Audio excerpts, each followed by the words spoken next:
What is up, YouTube? It is me, Tom from the Epic Collective, and today I will be bringing you some Starcraft 2, Wings of Liberty.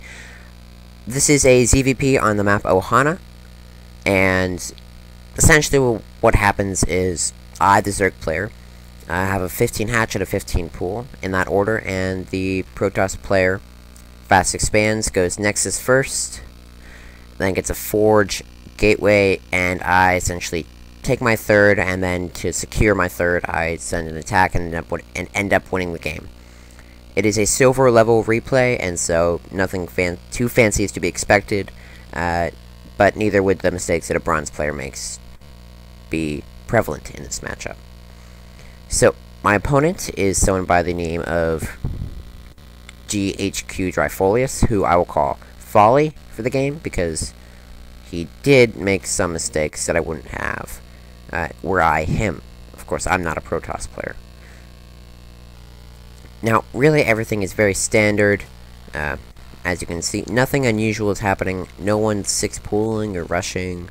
It's a macro-orientated game. I do check with my drone to see if he was cannon rushing me, and he wasn't, or at least didn't have the opportunity to, because I spotted it. And with my Overlord, I see that he did go Nexus first, and then he put down his Forge and his Gateway, which popped up. And he does later in the game build a photon cannon right there, which I understand why he did it, but do not agree with at all, because it's 150 wasted resources. Yep, see, there it is. I'm not quite sure why he did that. I guess to prevent any mutalisk attacks. Also, I do believe that you would have to put another zealot there in order to fully wall off that. So, yeah, there's the second zealot. I don't agree with that. I would have moved either the pylon or the cannon in so that only one unit could go by at a time.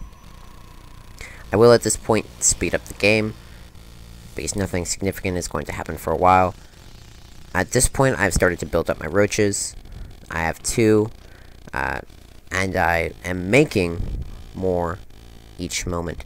Now, once I get up to 19, which is now, I move my units out. I'll slow this down.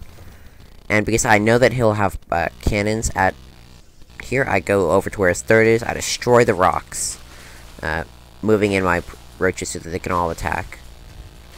And he has a very small army. He was not expecting this. And he does manage to cut off half of my army from the other. And so what I do is, after killing some stalkers, I target down the immortal, well, one of the immortals, and then the force fields wear off, and the rest of my army comes in, and I take out the immortal that's remaining and the one that just came. And at this point, he GG's, and I win. It was a very simple game. You can look at the units lost, and it's relatively even, but I mean, this one battle is the only thing that occurred. So when you're doing ZvP, expect some more aggression than this from the protoss player or the zerg player, or both perhaps. This was a very passive game, and something that I don't see very often. But I believe it was relatively standard, nevertheless. If you go to look at the APM, he had a 49 average, which isn't very high, and did an average of 39 for EPM. So I was ready to tech up if the attack had not worked, and I was, ready to go into Infestor Broodlord. As soon as my hive finished, I had enough saved up for Aspire, but the attacks worked, and so I won the game. For more content, please subscribe, like, and favorite. I'm Tom, and I wish you luck in your gaming.